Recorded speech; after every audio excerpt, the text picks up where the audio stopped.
Okay. Good morning, everybody. Good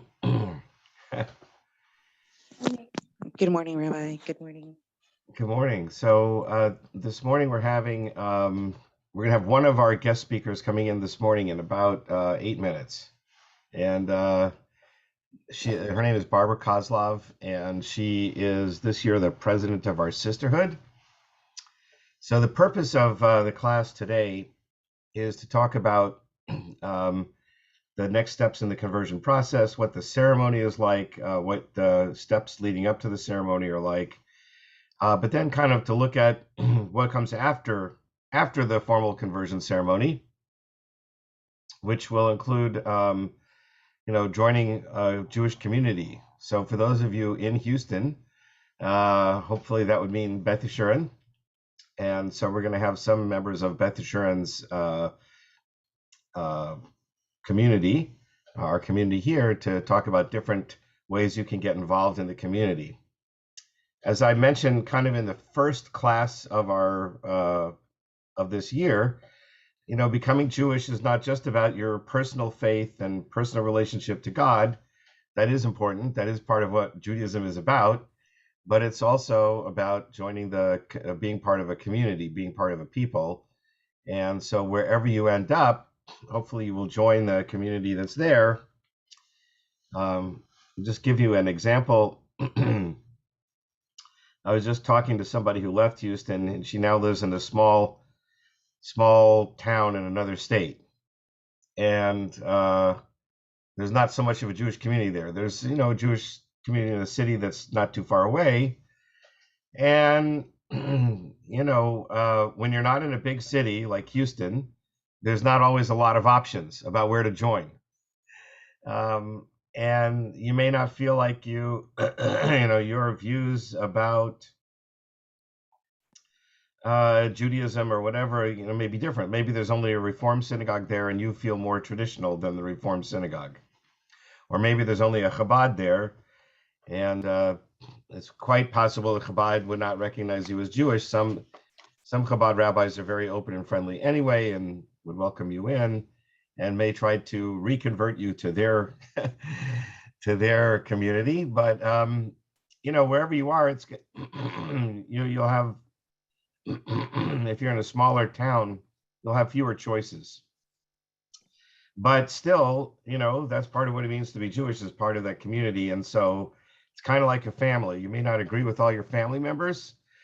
You may not want to live necessarily with them in the same house. You don't have to do that. But we are kind of all part of a community and a group, and we need to, wherever we are, be part of that community. So in Houston, thankfully, there's a lot of options, and Beth Yeshurun is the best one. Not that I'm partisan or biased or anything, but and even in Beth Yeshurun, we have a lot of different options and ways into the community, and that's kind of what we'll be hearing from today with Barbara Kozlov talking about sisterhood, and then some other speakers next week will talk about other ways to get involved in Beth Yeshurun. And so as we get out of this COVID isolation period, hopefully, God willing, soon, we'll really feel more like a community that's in one place and working together to improve the strength of our community, our personal community, and then also improving the Houston city and our country and so on. Okay, so Barbara's going to jump on in about 4 minutes. Why don't I'll start now to talk about some of the aspects leading up to conversion, and then when she comes on, we'll take a break and talk about sisterhood. So the handout, I don't think, was posted yet to the screen, but to our website.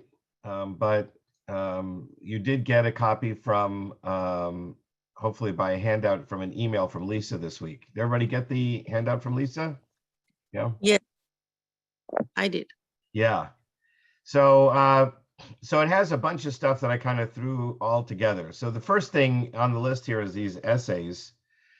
And so the next thing you'll want to do when you're getting ready for converting to Judaism is to answer these essay questions. Some people ask me, how long should the essay be? I haven't made requirements like that per se, because I realize that some people are, really studious. They like to write, they like to read, they like to think ponderous thoughts, which I do. So that's not a negative thing. And they like to write a lot and think things through, and writing about it helps them to think things through, and so they write a lot. And that's, of course, wonderful, because then we really have, on paper, a good idea about where you're thinking, and it kind of helps to clarify your thoughts. And for the Beit Din, it helps them to see that you have thought through a lot of these issues. Other people are not writers. They either didn't go to college or didn't like college, and high school writing was a bummer. They don't like to write a lot.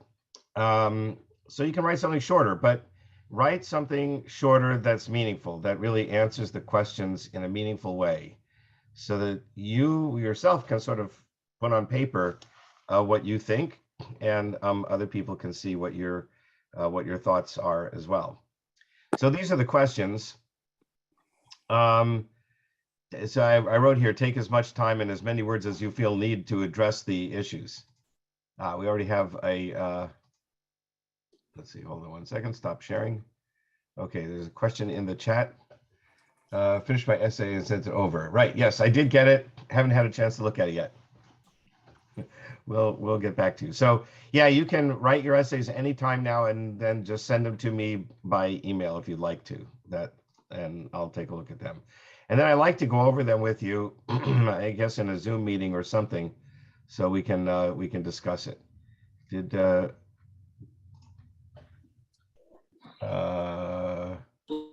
Okay, Jennifer, let me just, if you can let me know when Barbara comes in. Will do. Okay, then I'll just go back to doing my thing here. Thanks. Okay, so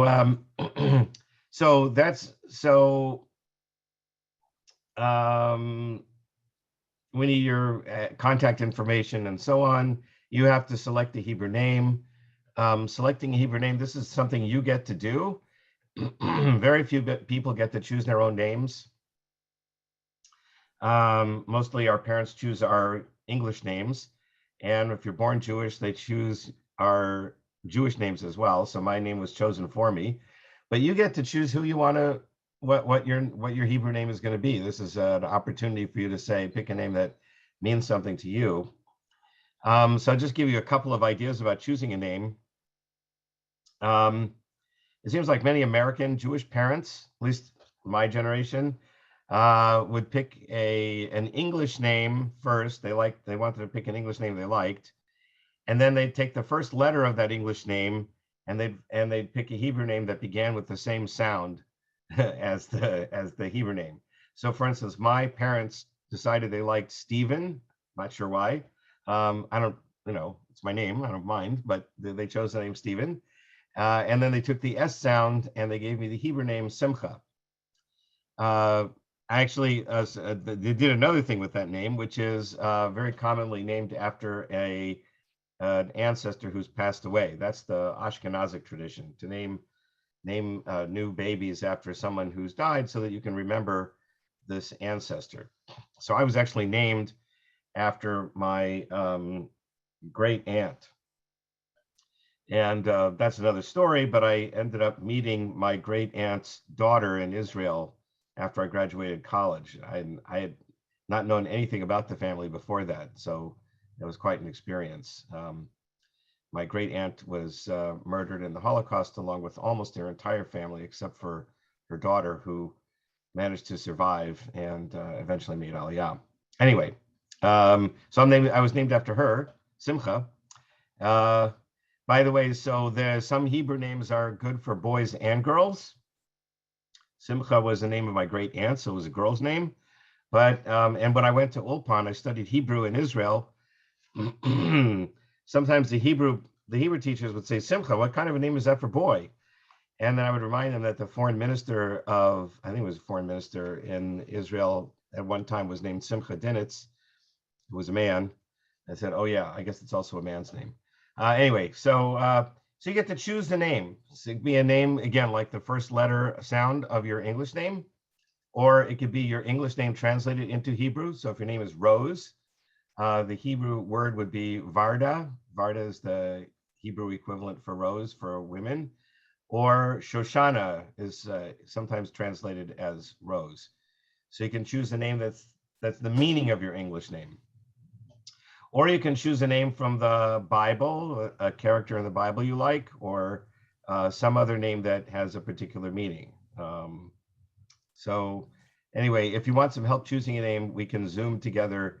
I have Hebrew name dictionaries that I can pull out, and we can go through some possible names, and you can pick one you like. Okay, Rabbi, so can I yeah, interrupt you? Barbara's here whenever you're Barbara's ready. here. Okay, we're Yay gonna for stop. Barbara. We're gonna stop sharing, and we're gonna turn it over to Barbara. There she is. Barbara, why don't you tell us about sisterhood? Okay. Hi, I'm Barbara Kozloff, and I am the co-president of the Beth Yeshurun Sisterhood. And before I get started, I just want to tell you, my son's name is Seth, and his Hebrew name is Simcha also. There you go. And it's a great name. And when he went to Beth Yeshurun Day School, all the teachers loved that Hebrew name. So just great minds think alike. There you go. Okay. Anyway, so I'm going to tell you a little bit about Sister, and it's very short. I'm mostly going to talk, but I just wanted to read you kind of our vision and our mission, so you know what we're all about. So our vision, and we are a partner with the synagogue. We're here to support the synagogue and a lot of things that Rabbi Morgen, Rabbi Strauss, Rabbi Fort, and the schools all do. We're here to help them. But our vision is through education, service, and practice. The Sisterhood of Congregation Beth Yeshurun does our best for the synagogue to maintain our Jewish traditions, heritage, and values now and for future generations while we balance health, family, and our daily life. Our mission is to connect the women of Congregation Beth Yeshurun as they work, learn, and grow together through Jewish programs. We worship and fundraise, and we strengthen and perpetuate Jewish family, synagogue, and community to realize our vision of sisterhood. So that's kind of what you see on the website, and that's our goal. That's what we're trying to do is, balance our life, what we can do for the synagogue, educate. I like to think we do three principal things, and we do a lot. And one is we are partners with the synagogue. We want to help any way we can to improve things at the synagogue, support the programs. One of our big missions, or one of our big responsibilities, we financially maintain the kitchen. So we have two kitchens, a meat and a dairy, and then there's a parv kitchen. We supply the plates, the dishes. When the freezer goes out, we pay to replace the freezer. Actually, I think this time it's so big, the synagogue's paying for it, but we've repaired it many, many times. We bought all the plates. We needed all new china. Sisterhood did it. We maintained the pots and the pans. So that's our biggest responsibility in terms of dollars, is providing the funds to keep our kitchens going. And then many times with COVID, it's hard to say because we haven't been in the synagogue, but when there is a Shabbat lunch, and if there's no bar or bat mitzvah or a special celebration, we'll usually pay to provide some sort of meal at the Kiddush luncheon. We also do that sometimes on Friday nights when we were meeting more together. We would provide the wine and the chal and whatever else we put out for the oneg after services. So that's some of the things. If Rabbi Morgen calls or Rabbi Strauss calls and say, we need some help, we're having a special scholar in residence, can you help us with the luncheon? We'll do that too. Now, it's based on our funds, so we've got to make sure we stay solvent and have the funds to help. But to me, our biggest goal is being a partner with the synagogue and supporting the synagogue wherever we can. A second thing to me is education. We try to provide programs across the gamut. We'll have a professor speak, or we had some mind-body workshops to help you kind of relax. Definitely during COVID, we had a woman come and speak about what's happening in the world 100 years ago. It was 1919 versus 2020. So we bring in different programs. Again, COVID kind of put a little crimp in our style because we weren't meeting in person, but we do challah bake, so people learn how to make challah in their home. We're going to have one hopefully in the next month or two. I don't know if it's in person or on virtual, online like this, but they're very successful. But we try to educate in any way we can. Like we'll do a Passover workshop.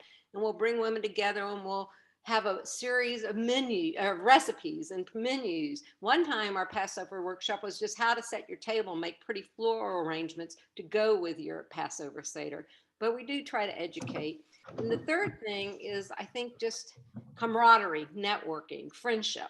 Most recently, we had virtual bingo, and it was free. You just logged on, you had to register so you could get your bingo cards, but we just had a great time playing bingo. So I see sisterhood having multiple facets and just being part of the community, being part of our synagogue, being there to support and introduce and educate. And that I'm going to just tell you some of the other things we've done. When I talk about supporting the synagogue on the high holidays, when you see the beautiful floral arrangements, sisterhood provides that.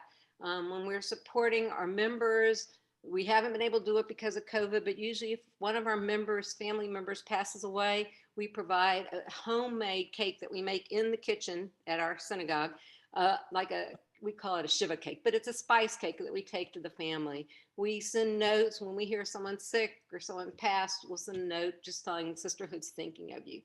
In the fall, we hold a Torah Fund event, and we raise money through this event. We usually have a speaker. This past year, we had an author. And the money we raise at that event, and when it's in person, we'll have a nice luncheon. This year, we just did it all online. We give all the money we raise to the Jewish Theological Seminary, and that helps promote future rabbis and future cantors and Jewish leaders. So we not only support Beth Yeshurun, but we support the whole conservative movement by making these donations to the Jewish Theological Seminary. In this past year, we had one of our own Beth Yeshurun congregants who's a cantorial student speak about his experience. So we try to make it real, bring it down to the community, and really be just there to support. One of the fun things we're going to do, we've done it the past 4 years, and we'll do it this fall when we do Sukkot, is we call it Sisters in the Hut. And we usually meet a few days on a Sunday, a few days before Sukkot, when the sukkah's already up and decorated. We all get together and we invite all the sisters in the city of Houston, from Emmanuel, from Beth Israel, from the Congregation of Reform Judaism, from the Meyerland Minyan. We invite them all. And we all sit in the sukkah and we visit, and then we paint panels. And I wish I had a picture of one, but I don't have one with me right now. And we hang them in the sukkah. So we're visiting, we're eating lunch, we're schmoozing, but then we make beautiful panels that we hang in our sukkah. And we have so many now, some we keep and some people get to take home and hang it in their own sukkah. But it's just a real nice way to celebrate Sukkot together and then also have this camaraderie. So that's one of the things. We also support the synagogue. We have every high holiday season, we give all the clergy and the staff little baskets just to tell them how much we appreciate them. Then we have a staff appreciation. Always nice to get those.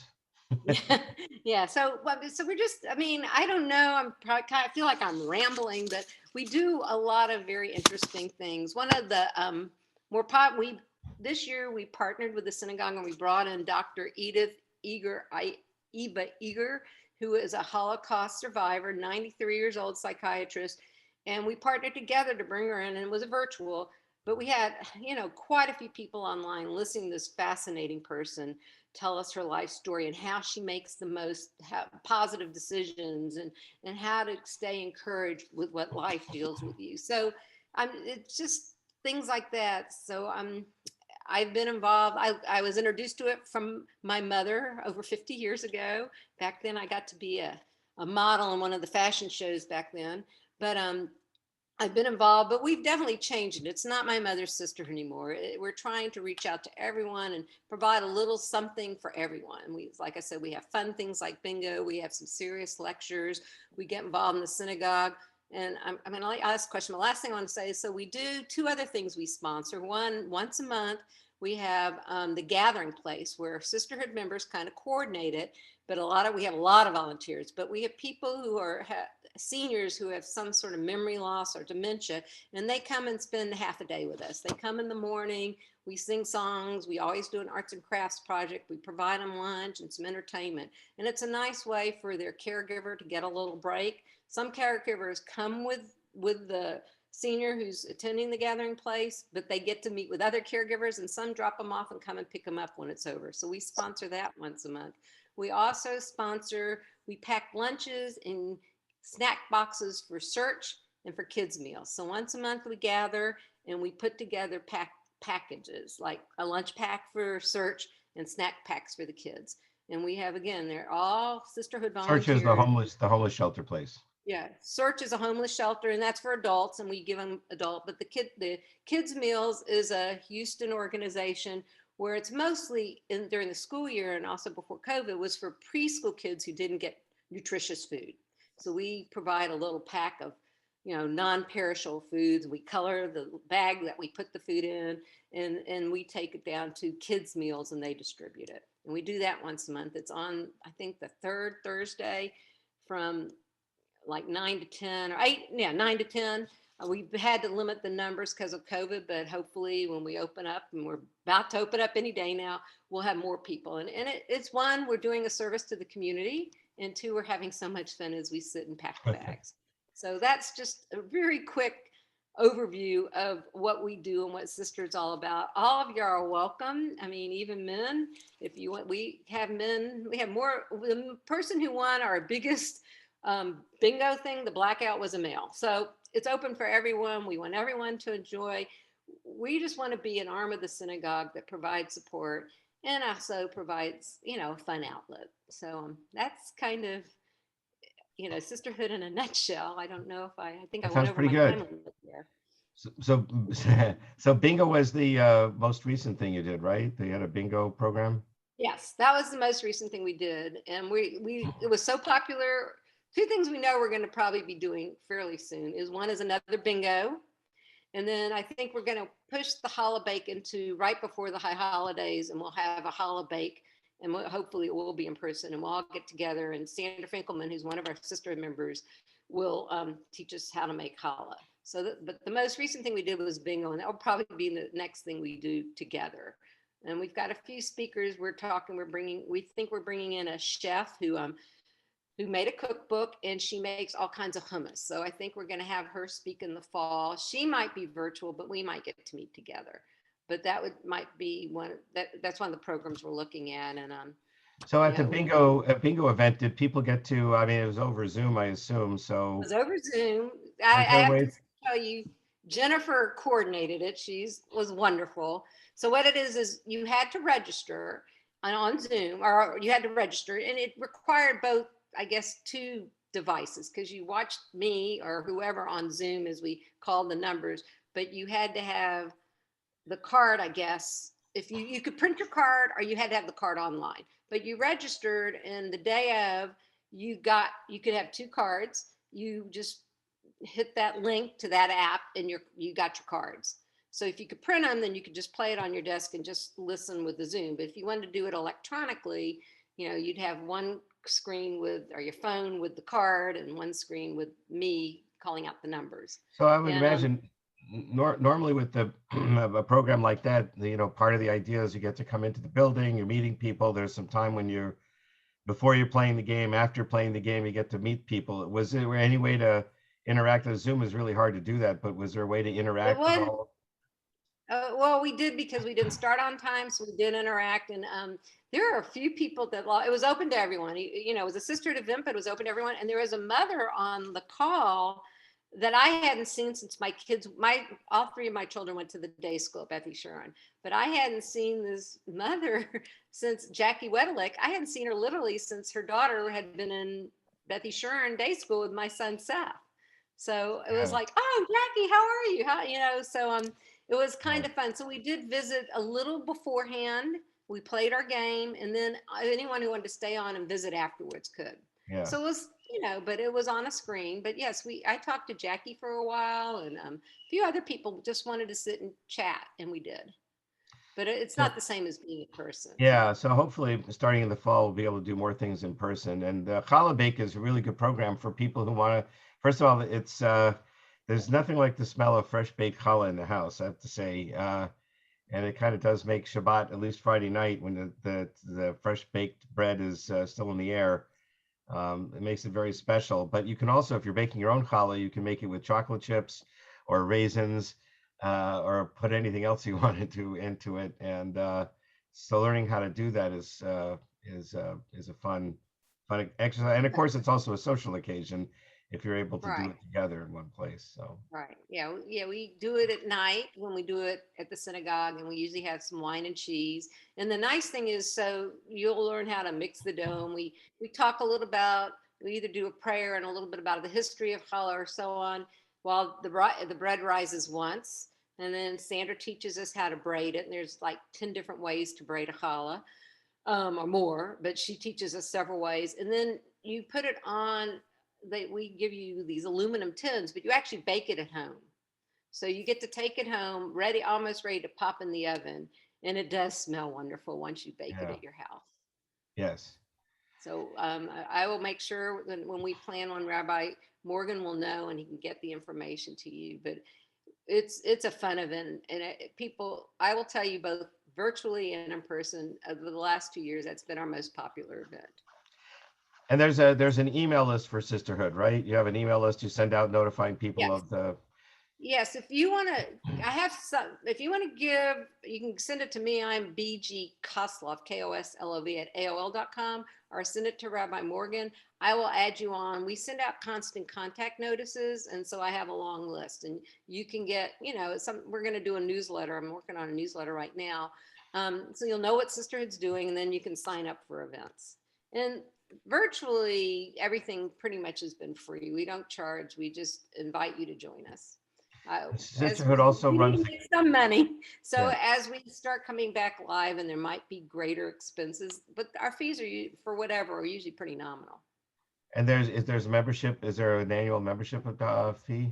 It is an annual membership, so we like to join. The annual membership for people under 36 is $36, and for anyone older, it's $54.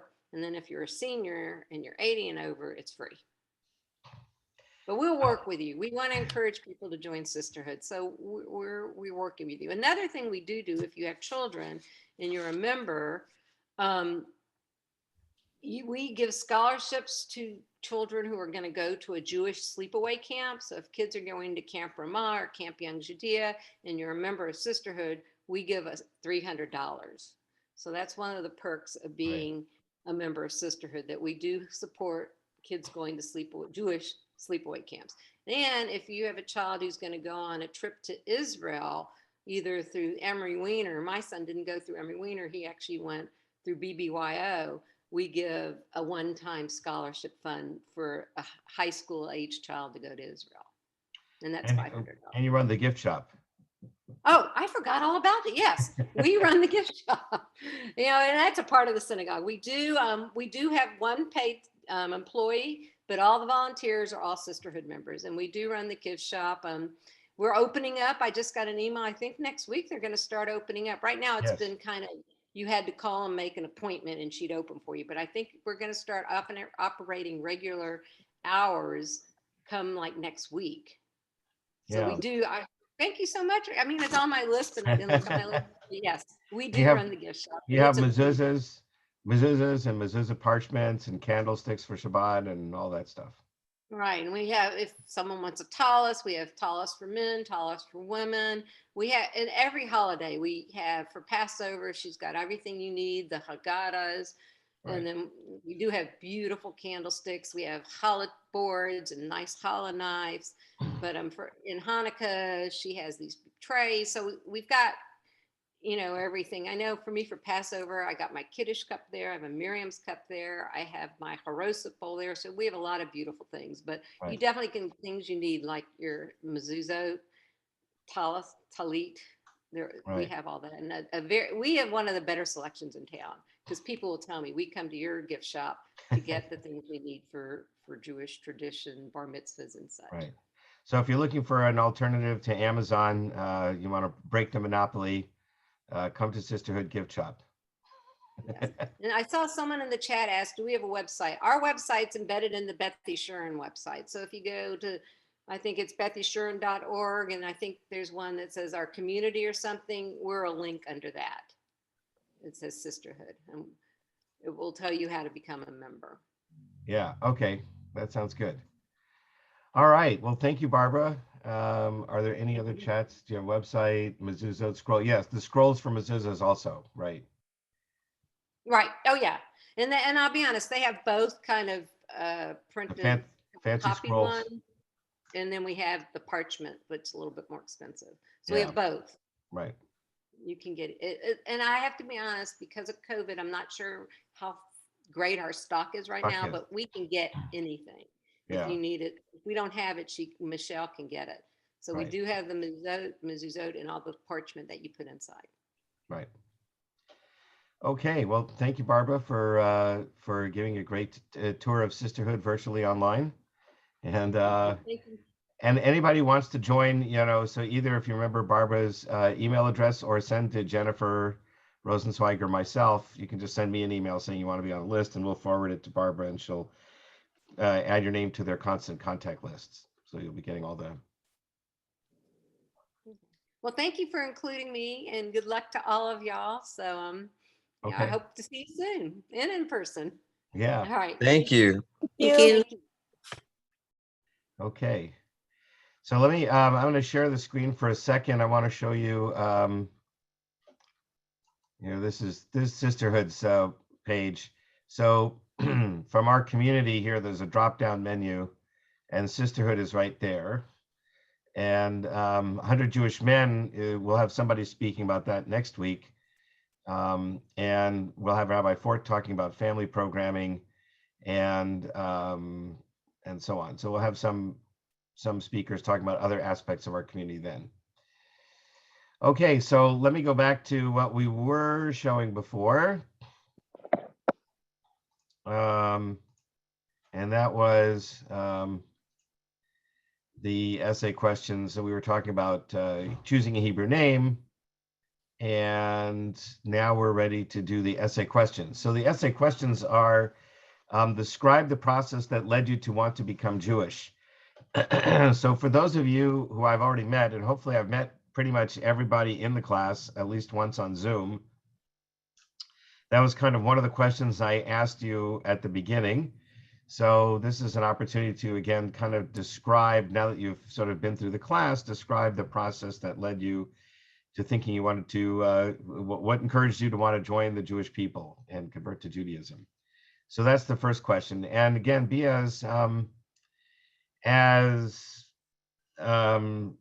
give as much information as you think provides the best, description of what that process was for you. Which Jewish values and beliefs do you find most appealing and persuasive? So, pick a few of the things that Judaism believes or Judaism values. What are those things that resonate with you the most? It probably is related to the first question, what led you to want to become Jewish? There's probably some values and beliefs that you found compelling or attractive. So just, you can go into more detail about what those are and why that works better for you. So that's and that leads you to the third question: how is Judaism more appropriate for you than your former religious life or lifestyle? So if you're raised in Christianity, most people in America, come from a Christian background. What was it about Christianity that, doesn't work for you? It doesn't resonate with you, doesn't feel right for you? And so then that sort of leads to then, so what is it about Judaism that's different? Why does Judaism make more sense for you? The fourth question, describe how your personal and home life has changed, right? So here you can talk about, let's say your desire to put up mezuzahs on the doorposts of your home, that you're keeping kosher in some particular way, that you observe Sabbath at home with, lighting candles and making the blessing over wine at Friday nights, celebrating Jewish holidays, how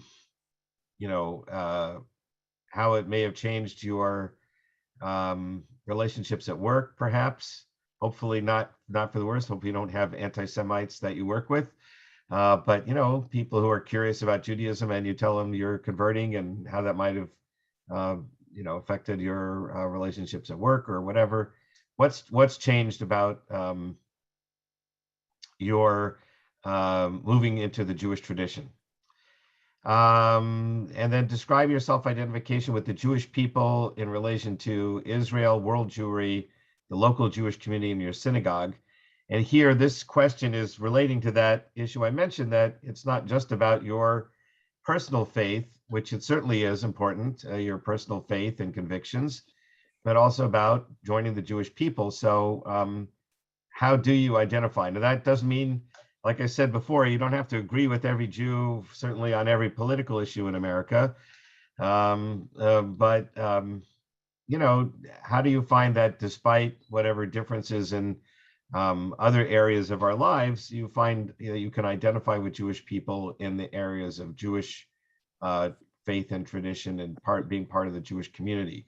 How do you feel that you are going to affiliate or integrate into the Jewish world?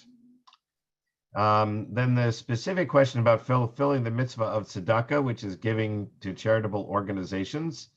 And I think I mentioned in one of my, when I talked about tzedakah in the class, you know, synagogues are a Jewish tzedakah.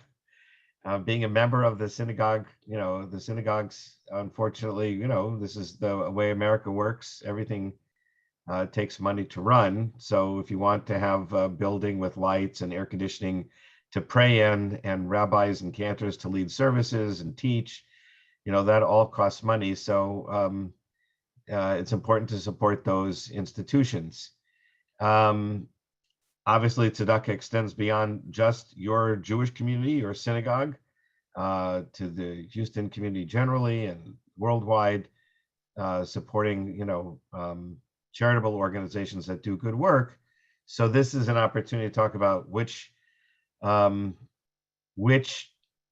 charitable organizations you find most compelling and how you want to, how you're thinking about using your financial resources, a portion of them to support these different organizations.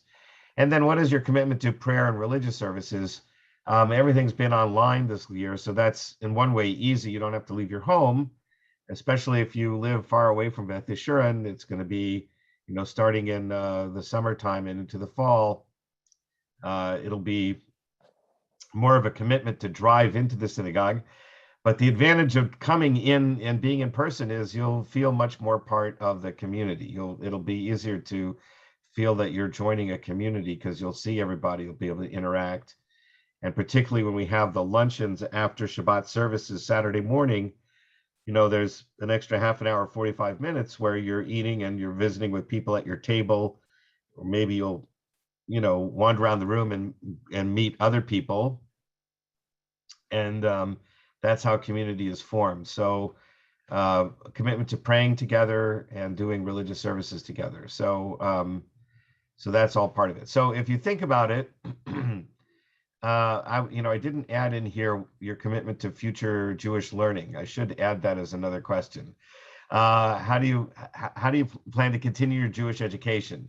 I'm always learning myself. Obviously, I went to rabbinical school and I learned a lot there, but there's always more to learn. And Judaism has something to say about almost every aspect of life. So there's always something you can learn about in a Jewish way that will relate to some area of life that you're interested in. What is your commitment to Jewish education? And by adding, I'm going to add that from now on. That's another question on the essay questions, because it then hits those three topics that Shimon HaTzadik said, that the Jewish world rests on Torah, which is Jewish learning, Avodah, which is religious services, and Gemilut Chasadim, which is tzedakah. So you'd have the last three of these essay questions relating to the three pillars of Jewish tradition that Shimon HaTzadik mentioned. So that's what the essay questions are. Write the essay questions out. They don't have to be in final form. There's not a grade. You don't get graded on them, but I will look at them and we can use it as a basis for talking about, you know, getting ready for the conversion ceremony process. And I hope to plan to give your essay questions to the other members of the Beit Din, so they will also see what you wrote. This is just a declaration that you make at the conversion ceremony. So it's kind of like when you become a naturalized citizen of the United States and you learn about U.S. history and the Constitution and all that. I think you take a test about some aspects of that. And then there's a formal ceremony where you become a U.S. citizen and you go before a judge and you make an oath that you'll be a good American citizen. and the judge says, I now pronounce you a citizen, and you get papers and you're official. And that is one aspect of converting to Judaism. So you make the declaration, yes, this is what I really want to do. I want to follow the Jewish way of life, be part of the Jewish community, believe in the God of Israel, the people of Israel, and the Torah of Israel. So that's the declaration that you make at the court, the rabbinic court, saying that you want to convert to Judaism. And then it's signed by you and at least one rabbi and the other two members of the court. That's what these signature lines are for, and then it's dated. Then you're going to go into the mikvah room. I have a diagram of that in a minute, but when you go into the mikvah room, nothing comes between you and the water. So that means you're not wearing anything, but it is a private room. For women, obviously, any of the male members of the Beit Din are not in the mikvah room, obviously. There is a woman who is in the mikvah room with you. She has to be Jewish, and she is there just to make sure that when you immerse in the water, you're completely under the water. I'm a kind of a shy person myself, so I get that. So if you know a Jewish woman who you would mind being your mikvah witness, we can arrange to have her be your mikvah witness. If you don't know of somebody, my wife could be the mikvah witness, or there's some members of the museum minion who wouldn't mind being a mikvah witness, who actually enjoy being supportive of people converting to Judaism. Somebody just has to make sure you're completely immersed in the water. For men who are converting to Judaism, of course, there's the issue of circumcision. Have to be circumcised. For adults, that's obviously a bigger deal than for 8-day-old babies. So it's actually an outpatient procedure in a medical clinic. And I can arrange a doctor who would do that surgery if you need to have the surgery done. Otherwise, it's a symbolic thing which can be done right at the conversion ceremony. It's you get poked with a stick, a needle stick kind of a thing, and so for that purpose we use Dr. Gottesman, who is the Moel in town, one of the main Moelim. He does conversions of babies. He's also an MD. He was an OB-GYN doctor before he retired and went into doing circumcisions. And so he does it according to medical standards, and I just let him do that. Medically, it's not a major procedure. It's obviously in a sensitive place, but he does that. So we do that right before you go into the mikvah. So that's for men. So and you need to have a man is also in the mikvah room to make sure the man is immersed in the water.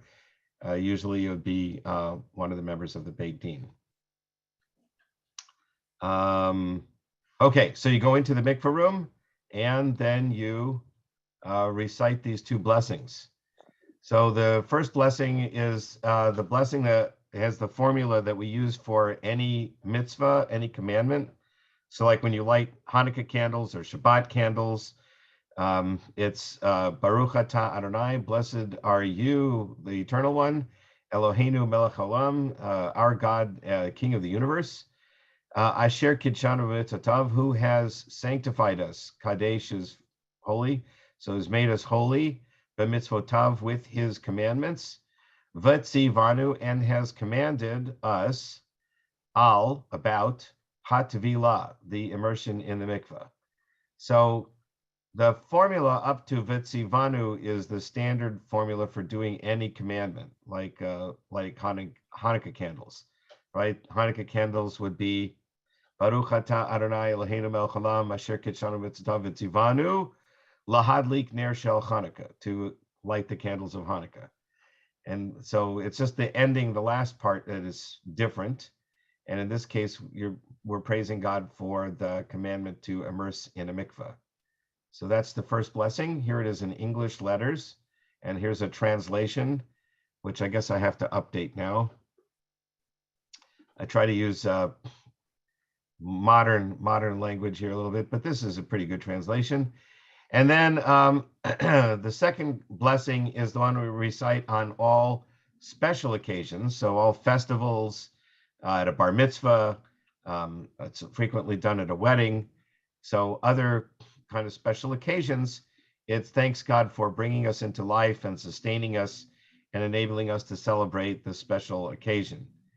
So that's what this is. Baruch atah Adonai Eloheinu melech blessed are you, Eternal One, our God, King of the universe, Shehechiyanu, who has made us into life, brought us into life, Vekiyamanu, and sustained us, Vehigiyanu, and caused us to arrive, Lezman Hazet, to this time.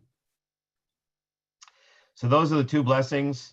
You can practice this at home. These are the two blessings you will recite right before, well, you immerse once in the mikvah, then you recite these two blessings, and then you immerse 2 more times in the mikvah water. And then when you come up the third time, you are officially Jewish. You're now part of the Jewish people. That's the transitional ceremony. This is a checklist of things to go through. So you need to submit the essays and the term list, which I'll show you.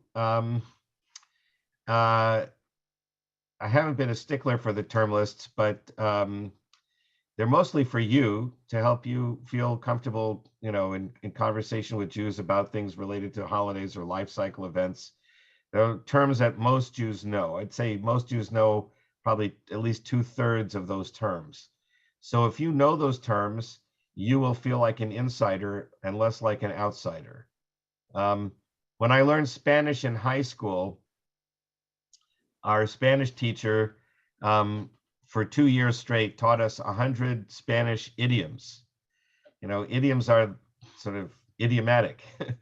They're words that are developed in a language that don't necessarily mean what their literal meaning means, but everybody knows what they mean, right? So, for instance, one of those, I still remember those terms today, and even though high school was back when King Arthur was king, I still remember some of these terms.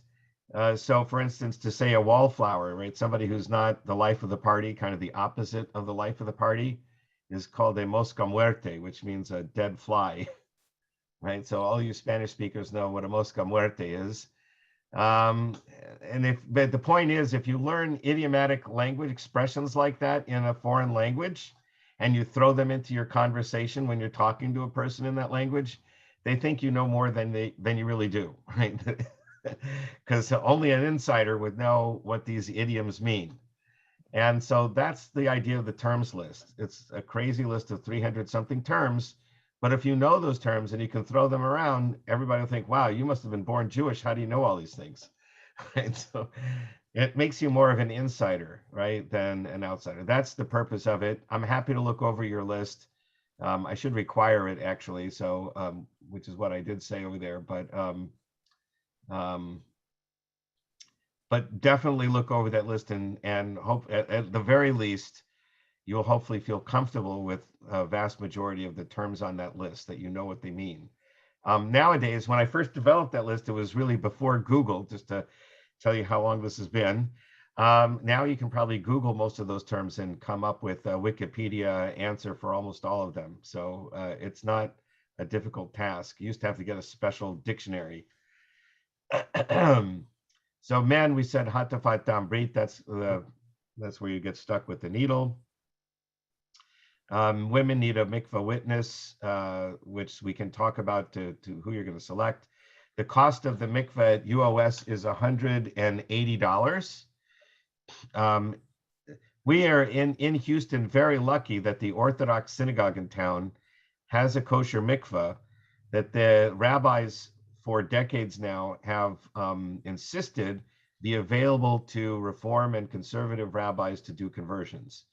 In most cities in this country, the Orthodox do not allow non-Orthodox rabbis to use their mikvahs.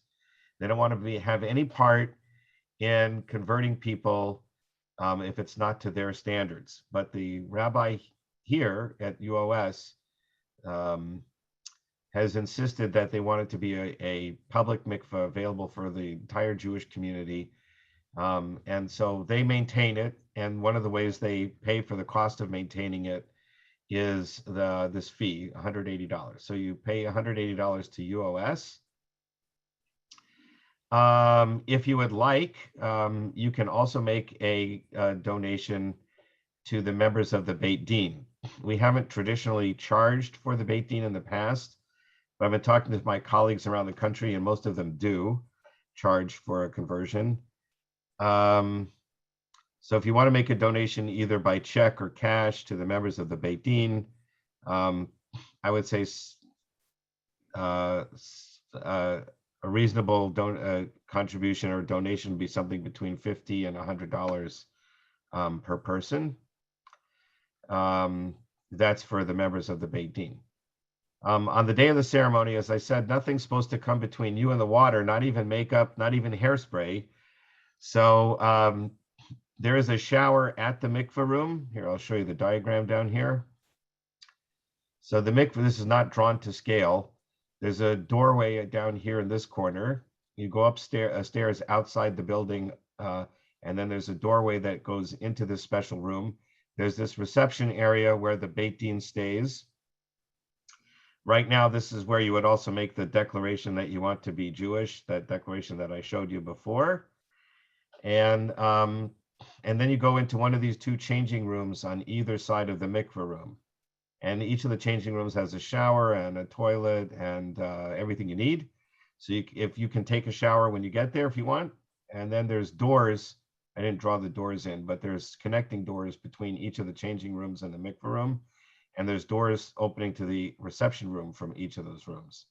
So you go into the changing room, get ready, and then go straight into the mikveh room, right? And everybody stays out here and all the doors are closed.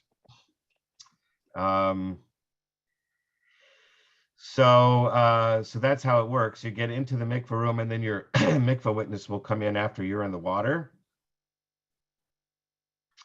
So you can shower there, but if you take a shower before the ceremony, that's fine. Then it saves a step. You don't have to shower at the ceremony because you already took a shower. No makeup, hairspray, etc. No fingernail polish, and so on. So bring a towel with you. They used to provide towels.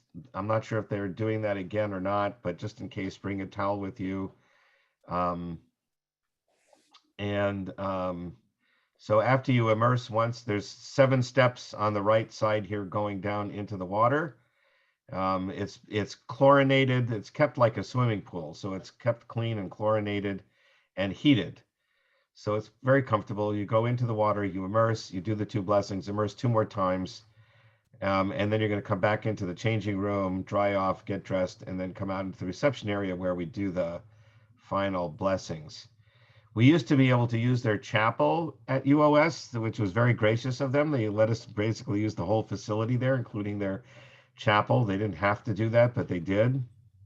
But unfortunately, they flooded several times, and their chapel and sanctuary have been torn down to the ground because they're going to have to rebuild everything. So we now pretty much do most of everything in the mikveh room area itself.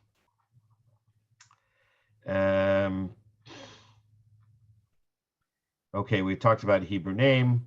You can say the Shema at that time if you like to, after you come out of the mikveh. One of the things you can recite is the Shema, but that's not required. So if you'd like to do that, you can.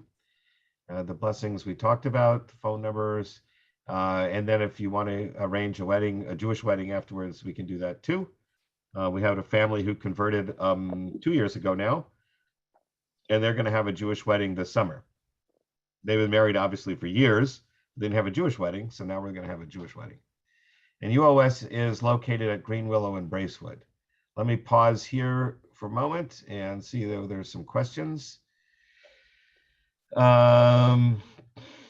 What is the date for this again? Okay, so there's certain dates, right? So that's the question about dates. So some of my colleagues around the country have conversion day, or maybe 2 conversion days at the end of the year. And they schedule everybody one after the other. And they schedule a Beit Din to take the whole day off and meet with everybody one after the other. I've found that is not helpful for most people because you all work and not easy to get out of work for half a day or whatever to come to the mikveh and the ceremony. and certainly not, on a scheduled day that everybody has to, it's hard to get off on a particular day. You can schedule a half day that'll work for you, but it won't necessarily be a day that everybody else can do. So I schedule each conversion on its own.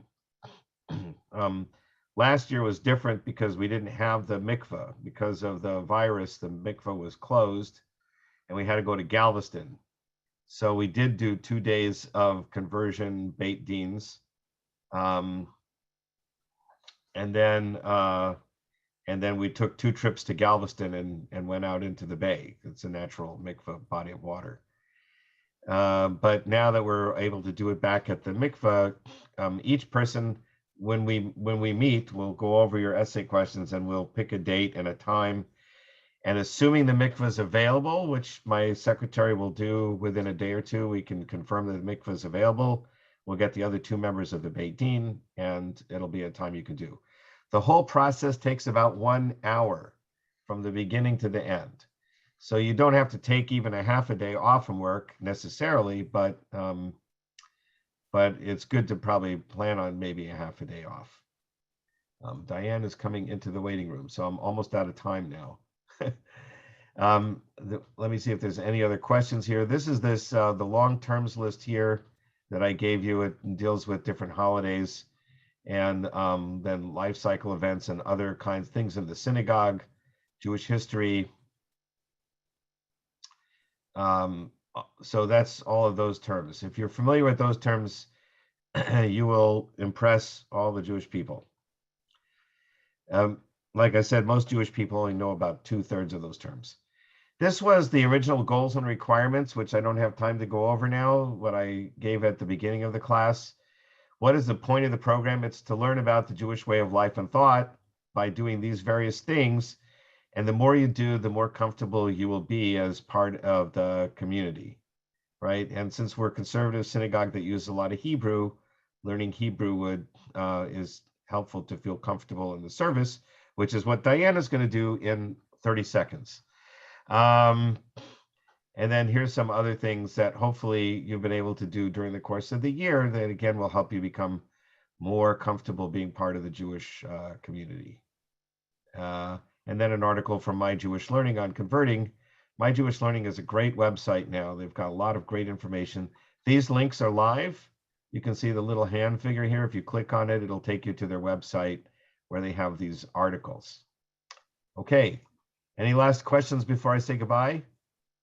Rabbi, if Yes. we come through this whole course and we've done all the reading, do you feel that we are ready for conversion? Is that going to be enough? Yeah, so we'll meet and talk about it, and I mean, hopefully we'll, honestly assess, where you're at. I mean, in terms of Jewish practice, Jewish observance, Jewish beliefs, do you feel comfortable and ready?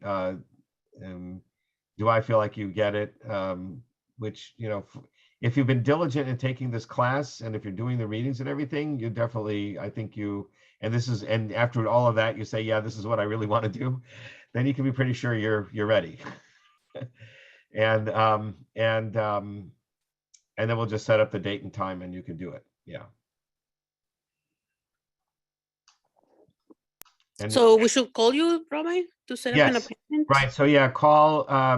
So in case you haven't noticed, I'm not so good about answering emails. I try very hard to keep up with my emails, but not always so good at it. So if I don't answer an email, you can send me a second one and say, this is my second email. What's the matter with you? Are you sleeping? I'm not, but it'll embarrass me to answer your email. Or you can call me 713-502-9012. Here, I'll put it in the chat box over here. And then you have all of Diane's class to copy it into your phone. And because I can't ignore my phone. And call or text me, and we'll set up a time to Zoom together. Okay. Any other questions? Okay, I've now taken away 3 minutes from Diane's time, so I'm gonna. Well, thank you, Rabbi. Thank you, Well, Rabbi. thank you all. And Thank next you. week we'll have, yes? Okay. Bye-bye. Bye. Thank you, Rabbi. Bye. Bye, everybody.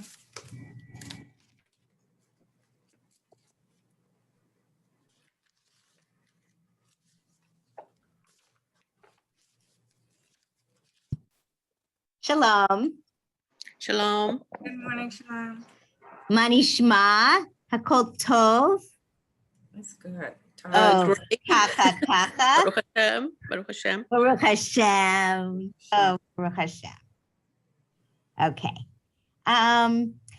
Today I said that we would do a review, sort of a greatest hits.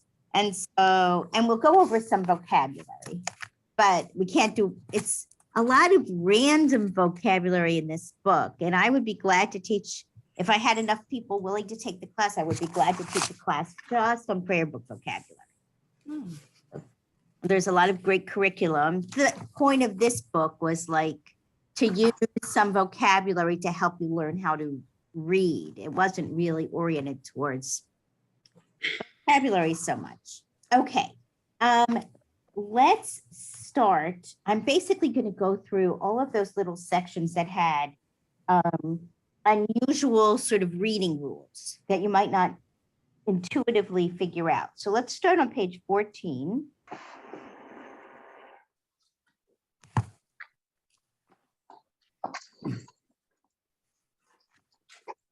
And on page 14 of the page, this is the chapter for hay.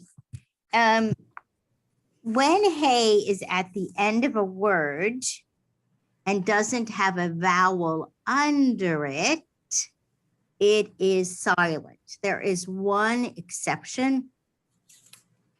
When there is a dot in the middle of the word, like the dot that we see in bet or kaf, it's called a dagesh. When there is a dot in the middle of the hay at the end of a word, you have to add a little at the end of the word. That's very unusual.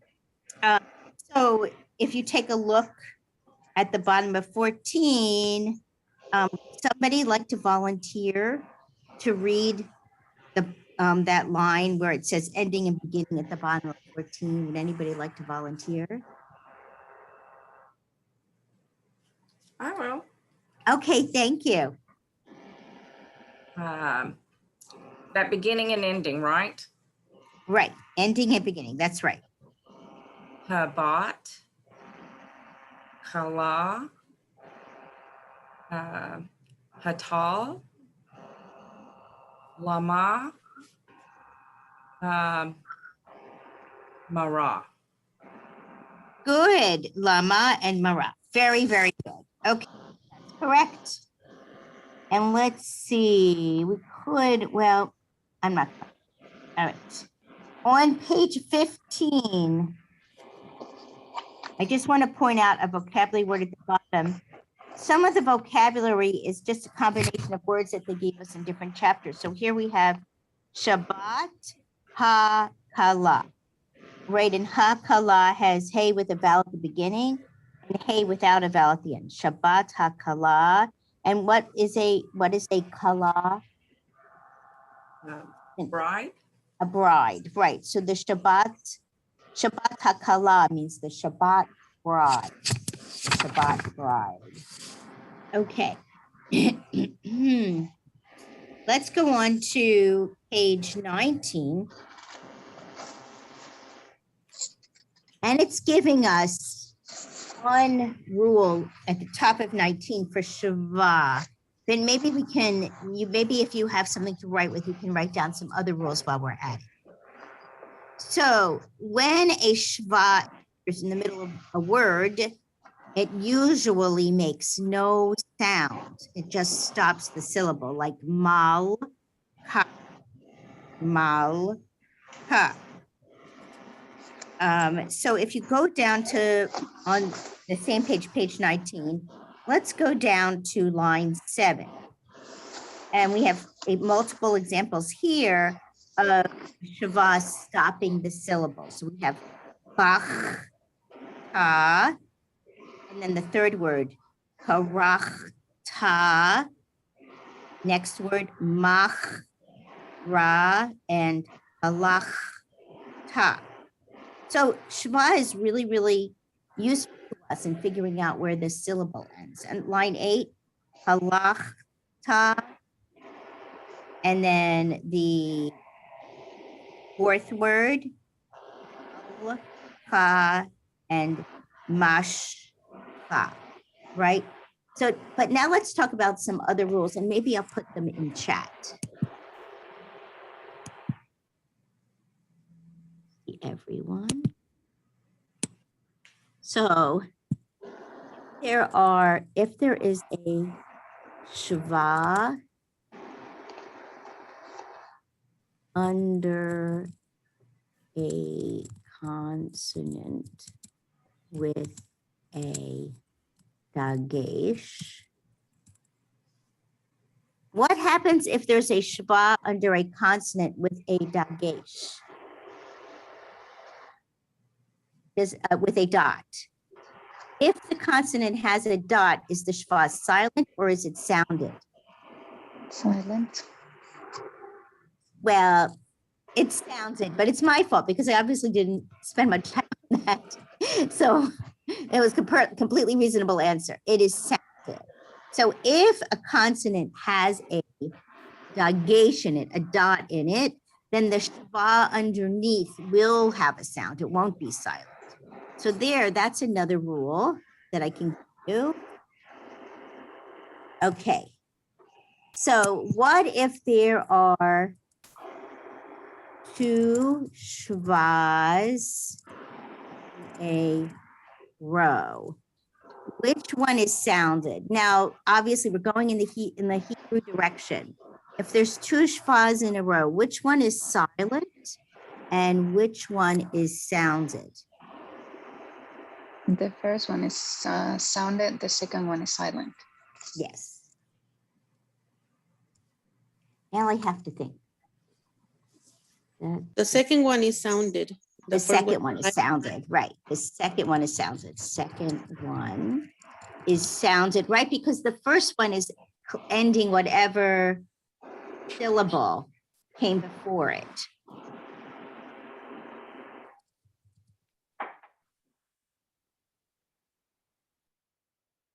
But there is a situation where the first shva is sounded if there is a double consonant, like in hallelujah.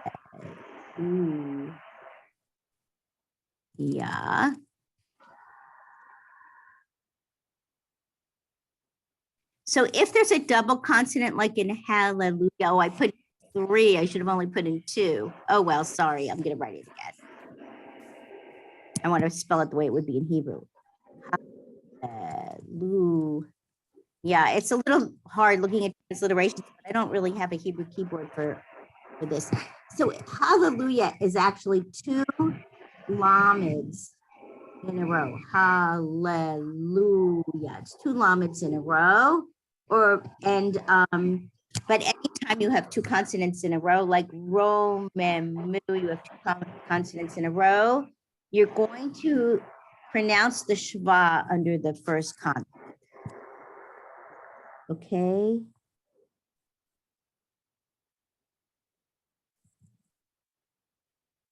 Sound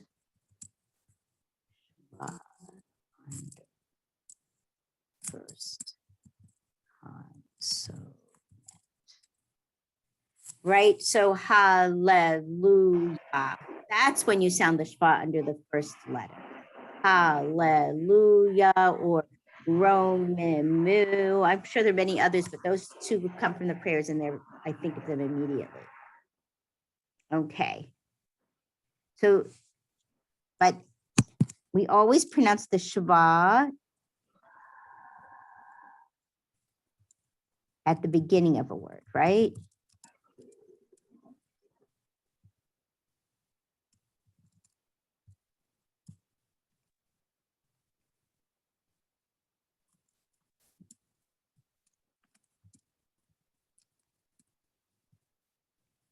shva at the end of a word is silent.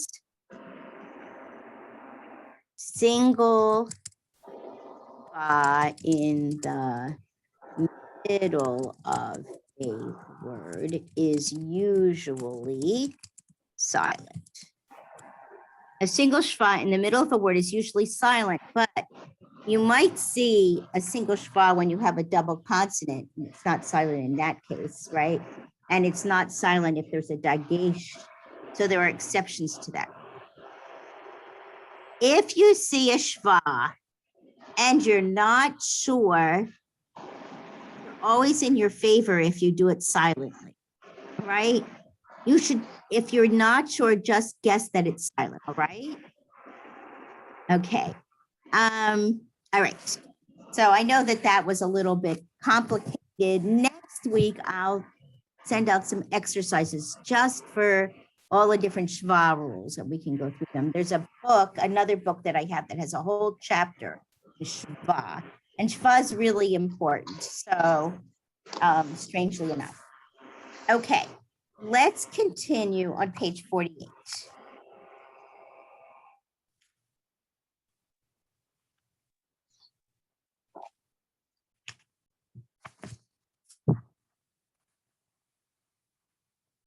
Okay, so on the top of 48, you can see that when a kamatz or a patach is followed by a yud, it's usually pronounced like I. Now, they don't show any kamatz in the first line that actually do that, but they show a lot of patach with yud after it. So we have chai, dai, sinai, chai, bechayai. And it's really, the usually has the suggestion of an E sound. So a blended vowel, A plus E, I, right? So if you would read these after me, chai. Oh, I don't hear anyone. Hi. Chai. We're on, I'm sorry, we're on the top of 48. 48, sorry. That's my fault. I probably am rushing without being clear. No, I was copying the rules down. Okay. Okay. Chai, Hi. Hi. Hi. dai, Dai. Hi. sinai, Sinai. Hi. matai, Matai. Hi. bechayai. Bechayai. Hi. Good. Now, sometimes the kamatz, there's a special ending where it's kamatz, yud, vav, which usually means his. Most of the time that ending means his. So here we go. I'm going to read some examples. When it's kamatz, yud, vav, the silent. So there's no E sounds. So it's de, va, rav, rachamav, achshav, alav, ne'arav. Now, okay, most of those, it means his, but not all of them do. So, divarav, his words, rachamav, his mercy. Akshav means now. Alav, him or about him. Ne'arav, his youth. Okay, do you want to say those words after me? Devarav, Barav. Rachamav, Rachamav. Mab. Akshav, Akshav. Alav, Alav. Ne'arav. Ne'arav. Good. Okay. let's continue on page 55.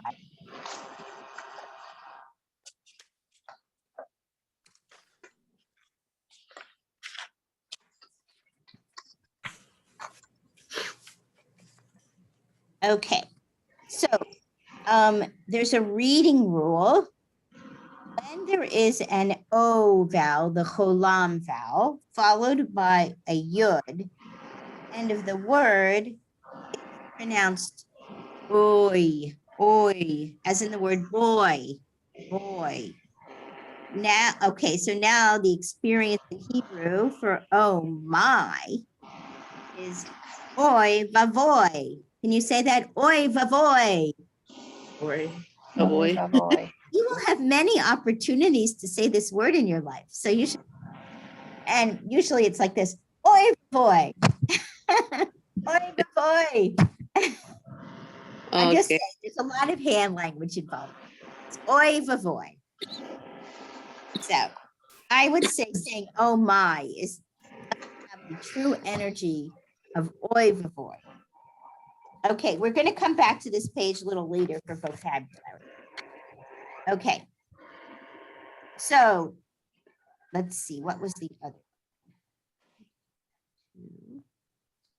Oh, let's go to the top of the page. I forgot that.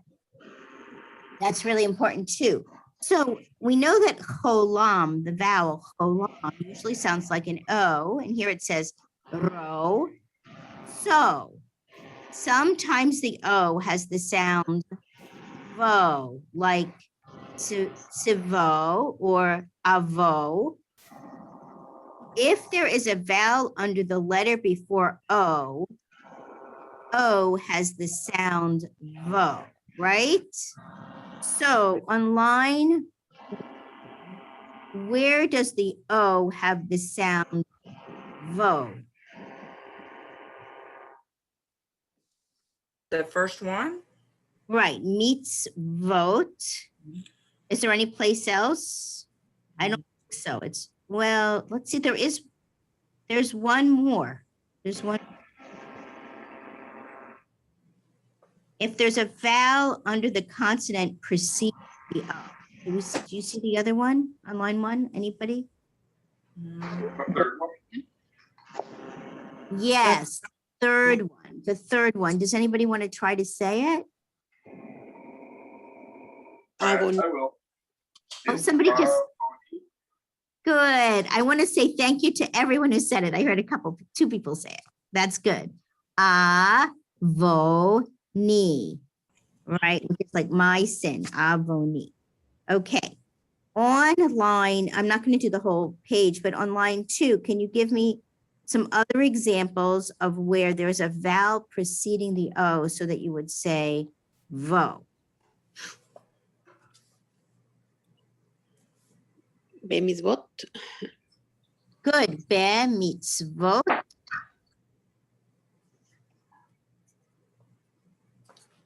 There's a couple more on that line. Is it Avon? Right, avonotai, that's right. And then at the end of the line, be mitzvotav. So we have both be mitzvot and be mitzvotav in the same line. Okay, that's enough review. Let's go on to page 58. Okay, at the bottom of 58. Sometimes vowel kamatz, pronounced O. Sometimes the vowel kamatz is pronounced O. Now, I think I told you that in Siddur Lev Shalem, the red Siddur that we use in the main service at Yeshurun, when the kamatz is pronounced like an O, they use bigger typeface for it. It's larger. It's written larger, and then you know that it's pronounced like an O. And the old blue Siddur that they use in the chapel, which is called Siddur Sim Shalom, you also use that at Brit Shalom. You're still using Siddur Sim Shalom. The kamatz, if it's going to be pronounced like an O, is a line with a dot under it instead of being shaped exactly like a little T. So in the Lev Shalem, it's larger, and Siddur Sim Shalom, it's aligned with the dot under it. More and more contemporary prayer books are using some sort of special type to show you that it's an O and not an A. And if you're reading along in any prayer book and all of a sudden you have a command that's written strangely in a different way, you could probably assume that that is what we call a kamatz katan, kamatz that's pronounced like an O. So some of the ones that they have at the bottom are kol, the word kol, which means each or every. Hod show, his holiness. Mi kol, from all or from each or from every. Oh yes, kol also means all. Avdo, his service or his servant. Bechol, with all, each or every. And tochnit, program, tochnit. Okay, and now we're going to do a little bit more about O on page 61.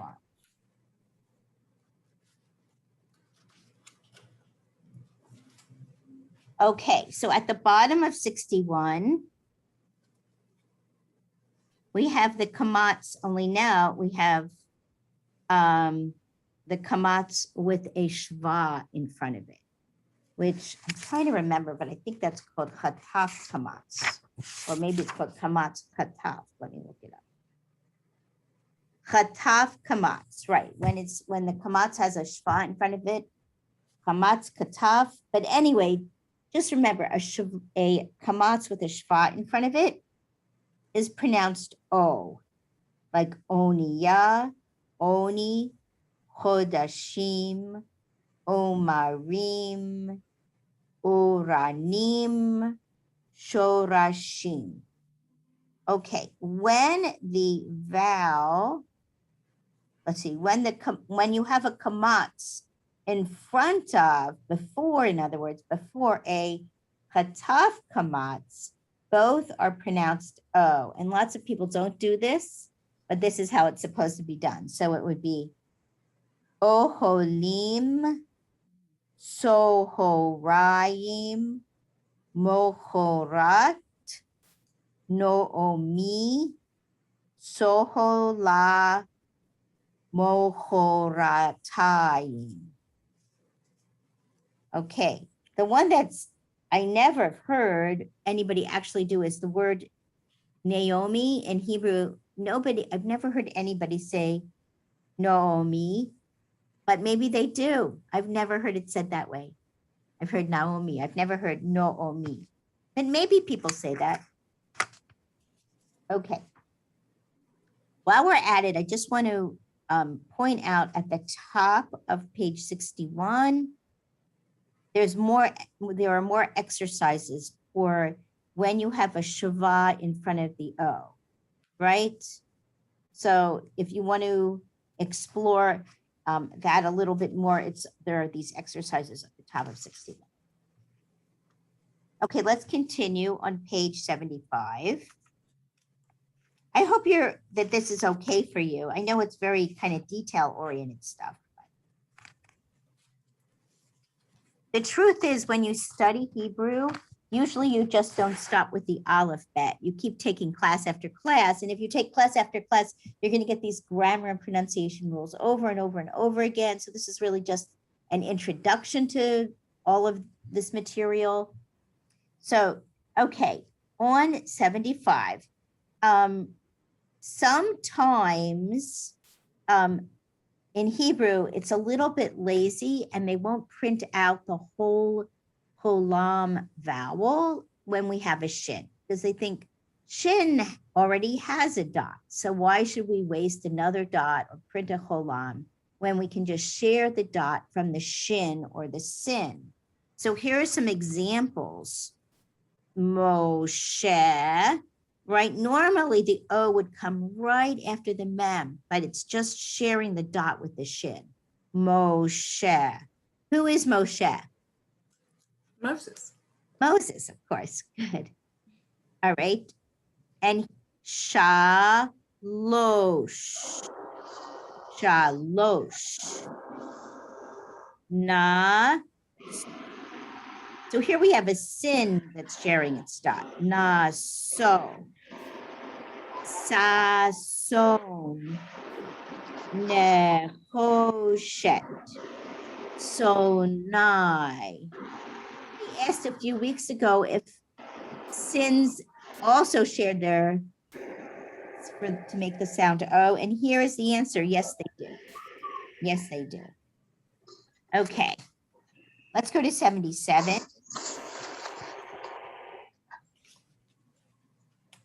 On 77, you can see that we have a lot of words that end with chet.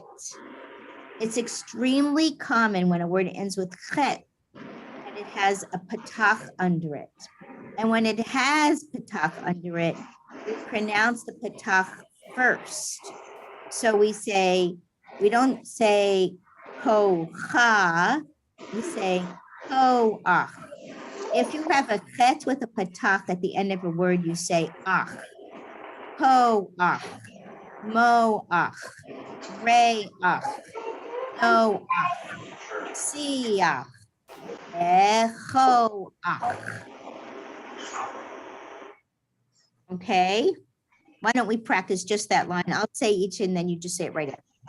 Hoach, Noah, moach, Moach, Moach. reach, Re, noach, Noach, siach, Siach, Tia. bechoach. Bechoach. Good. Okay, we are almost done with pronunciations. Page 89.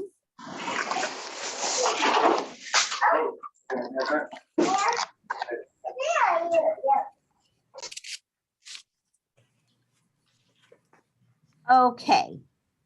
So at the top of the page, we're looking on page 89, we're looking at the echa ending, right? And they say the yud is silent. It's very common to have the segol vowel, the 3 dots with a yud after it. Echa. So we have chasadecha. Cha-echa means your for plural. For your, like you alls. I don't know how to say that in Texan. I have to admit that. But it's like you plural possessive. Your. Chasadecha, which would be like your loving kindness. Chasadecha, avadecha, ma'asecha, Elohecha, livanecha. So like chasadecha, it would be like chasadim shelcha, like your acts of loving kindness.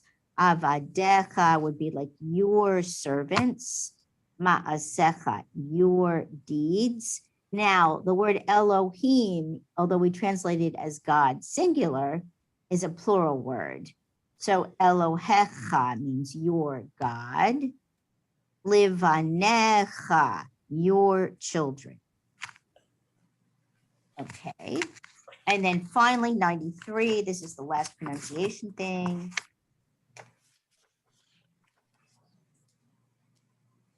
Which is just to remind you about the endings I and av.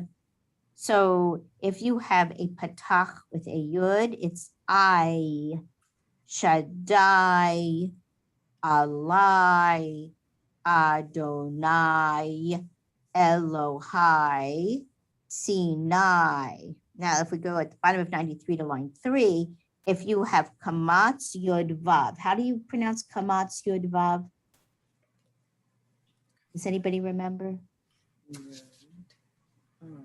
Is the yud silent or sounding? remember, is it O?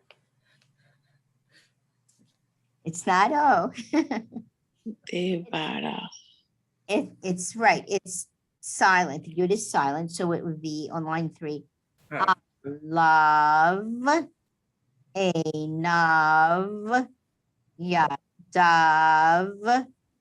Chasidav, sorry, Devarav. The yud is silent.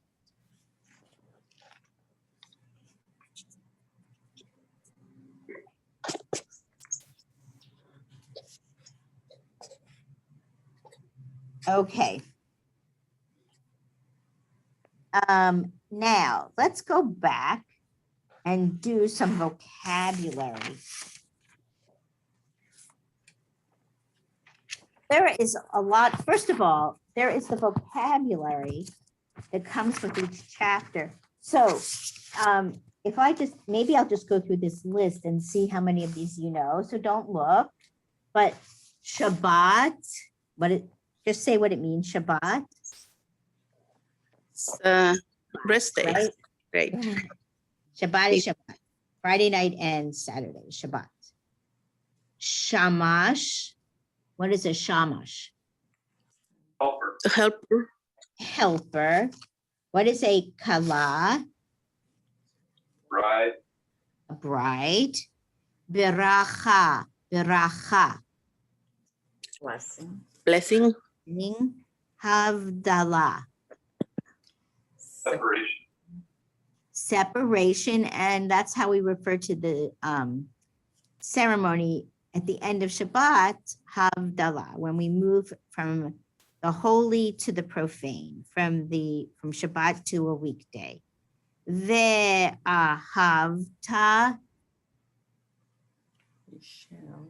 That's a prayer. It's a prayer. Ve is a prefix that means and ta means you. Ve means and ta means you. And you will love. And you will love. The aleph, hey, vet in the middle of the word is a root that appears in words that mean something about love. Different words about love are aleph, hey, vet. Ve'ahavta. And you will love, right? Ve'ahavta et Adonai Elohecha. And you will love the Lord your God. Okay, tzedakah. Justice. Justice, right. And we refer to giving money, donating money. We refer to that as tzedakah. All right, mitzvah. A good deed or commandment. A good deed or a commandment, right. I'll put it the other way around, a commandment or a good deed. There's also another expression for good deeds. We call them ma'asim tovim. Ma'asim tovim, good deeds. Shema. Here, right? Prayer that has ve'ahavta in it is called the Shema. That's the name of the prayer. Navi. What is a Navi? Prophet. Good, a prophet. A prophet, like, you know, a holy person who communicates what God wants in the world, a prophet. Okay, what is a challah? What is a challah? Bread. Right, it's that bread for Shabbat. What is aliyah? There's actually more than one meaning for the word aliyah. What is aliyah? What was that? Go up to Go the up, go up. What's another meaning? going to Israel to live. If you Going choose. to Israel to live, right? Going to Israel to live. Right, going up to the Torah. So aliyah, you could be going up a mountain, but you could be going up to the Torah. And so it can refer to the honor of going up to the Torah and saying the Torah blessings, but it can also refer to the Torah reading itself. I might say to my husband, on Shabbat, I have to chant the first aliyah, right? That means I'm chanting the Torah portion itself, and somebody else might be doing the blessings. L'chaim, what's l'chaim? Light. To light. Life. Okay, Torah. Instructions from God. Well, Torah is teaching, right? Torah can mean teaching, and it's sometimes specifically refers to the 5 books of Moses, right? The 5 books Right. of Moses, or, the Torah scrolls. But it can also refer to just Jewish teaching in general, right? Jewish teaching in general, or even the Jewish way of life. Talit, what's a talit? And what does a prayer shawl have on it that makes it a prayer shawl? Tzitzit, tov me'od, right? Those 4 fringes on the 4 corners that have the special knots in them. Tzitzit. Emet. Emet. What's emet? Truth. Right, truth. I'm sorry. Oh, yeah, they do say, it is said in our tradition that emet is one of God's names. Right? But it means truth. Pesach. Passover. Passing over, right? Shofar, what's the shofar? The instrument of musical made out of the ram's horn. Yeah. Right. And it actually can be made out of some other animals' horns too. But yeah, we generally think of it as a ram's horn, right? That's what we usually think of as a shofar. Okay. Eitz Chaim. It's Chaim. That's the handles of the Torah. They're made of Right. wood. We can refer to those as eitz. Tree of life. Tree of life. Sometimes the whole Torah, we call the Torah itself. It's a metaphor, of course, Eitz Chaim. So when we put the Torah back in the ark, we sing Eitz Chaim He, right? It is a tree of life, or she is a tree of life. Eitz Chaim He. Okay. Yisrael. Oh. It's the country. It's the nation of the Jewish people. It's it's Israel. It's also Jacob's name, right? His name was changed to Yisrael. So it is both, and so there are the people Israel, the land of Israel, and our patriarch Jacob, Yaakov. That's why the Jewish people are called Bnei Yisrael, right? We descend from Yaakov. Okay. Chag Sameach. Chag Sameach. Happy occasion. Happy holiday. Holiday. Holiday. Chag Sameach. So which of those words means happy? Sameach. Sameach. You had a 50-50 chance. There you go. Sameach is happy. Sameach. Hidush. Hidush. Sanctification. Sanctification, right. And usually it refers to sanctification over wine. Wine. Wine is just an instrument of the prayer. We're really not blessing the wine. We're really blessing an occasion, and it's usually Shabbat or a holiday. There's a special kiddush for Shabbat and for holidays. Kiddush comes from the root kuf dalid shin. And any word that has to do with holiness or sanctity or sanctification, etc., sacred, those words almost always have a kuf dalid shin root. Okay, what is a mezuzah? Mezuzah, as we said when I was growing up, a mezuzah is what we said. The box you fit on the door. It's right. It's a little case that you put on the door, and what's inside of it? The scroll, A the scroll. prayer for the was it Deuteronomy 4?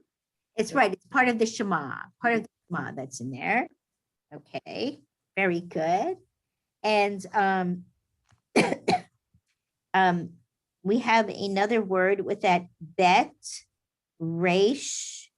Here we have a shuruk, and a chaf sofi. So Baruch, what is Baruch? Blessed. Blessed, that's right, blessed. Sometimes it's translated in some prayer books as praised. It doesn't really mean praised, but a lot of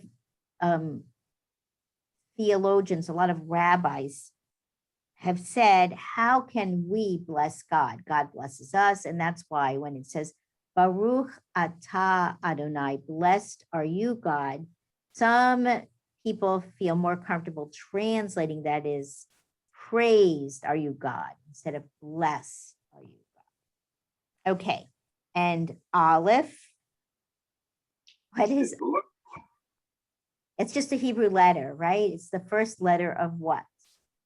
Alphabet. Yeah. Right, Aleph Bet. It's the first letter of the Aleph Bet is Aleph. Okay, good. All right, so those were our key words, but that's not the beginning and the end of it.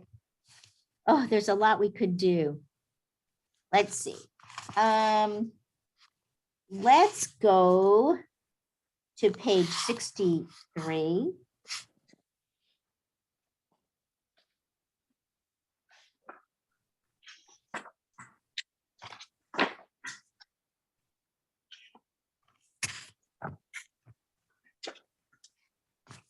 Okay, so these are, we've done this before, but these are the parts, different parts of the body, right? So we have Rosh, Ayin, Peh. I'm sitting down so you don't see my beten, my stomach, or here's my yad. Okay. So I'm going to give you instructions and you can follow them. First of all, let's remind you that yadayim is two hands, right? Yad is one hand. Yadayim are two hands. Ayin is one eye. Can anybody guess what the plural would be? Right? Yadayim is two hands. So for ayin, what might be two eyes? Eyes. Ayot. Those are both really good guesses. For pairs, when things come in pairs, we use the ending einai. Einai. So it's ayin, einayim. Ozen is one ear, two ears are oznai. Ayin is an ending that means a pair of something. Okay. So, but anyway, I'm going to call out some instructions to you. Yad al beten. Yad al beten. You can't see what I just hear. Stand up. God in the stomach. Yad al beten. Yadayim al rosh. Mhm. Yadayim al rosh. Yad al ayin. Mhm. Yad al ayin. But it's really Yad al mishkafayim. These are my mishkafayim. Yad al mishkafayim. Okay. Yadayim al peh. Yadayim al peh. Yadayim al beten. Yad al rosh. Yadayim al ayin. Okay. Yad al yad. Yad al peh. Peh. So what does al mean here when I say yad al rosh, for example, yad al rosh? Like On, it can mean on or over or about, but here it means on. on. Okay. Let's see. Is there any more? Okay, let's go to page 70. Page 70.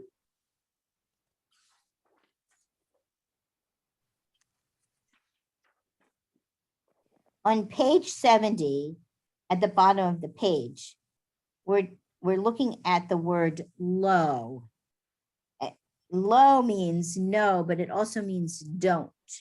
So for example, here it says lo likpots, don't jump. So if I was telling someone to jump, I would say likpots, jump. And if I was telling them not to jump, I would say lo likpots, don't jump. Don't jump. So lo can mean no, but it can also mean don't. So now, knowing that, let's go back in our books to page 55. And on the bottom of 55 are what we call infinitives. And let's just take a look at those. Likro, to read. Lich, tov, to write. Lehorid, to lower. La'atzur, to stop. Lehotzi, to take out. Lirkod, to dance. Lishmoa, to hear, or to listen. You mean to listen to. Limtso, leharim, lehishtachavot, to bow down. So if likro means to read, how do I say don't read? Likro means read. How do I say don't read? Lowly crow. Right. Lichtov means to write. How do I say don't write?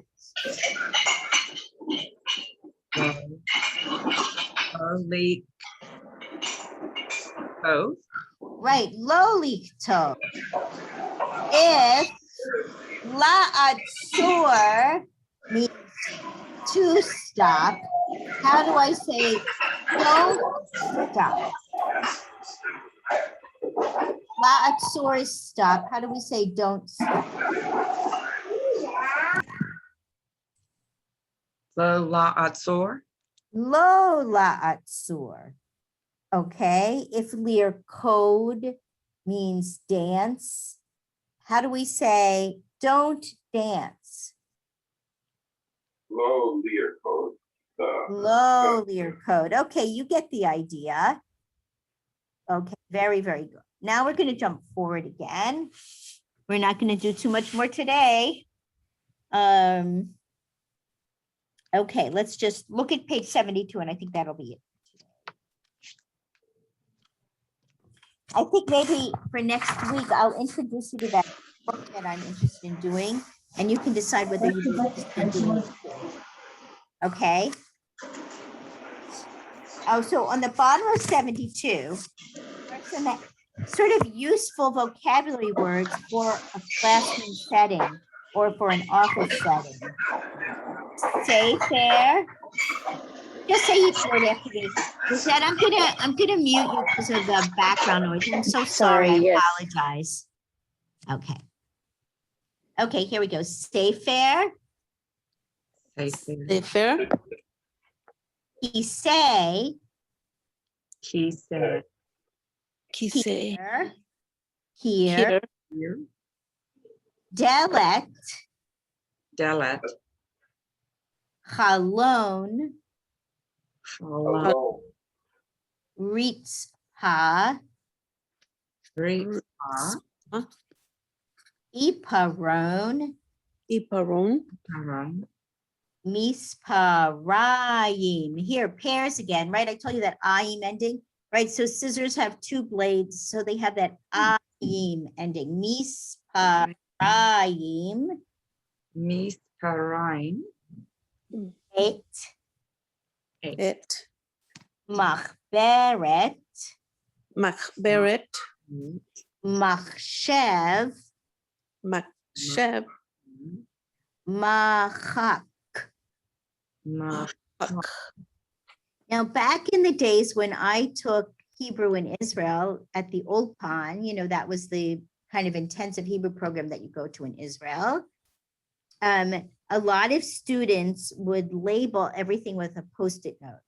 So on their books, they would put Sefer, and on a chair, they would put a Post-it note that said Kiseh, and on the wall, they would put a Post-it note that said Kir, etc.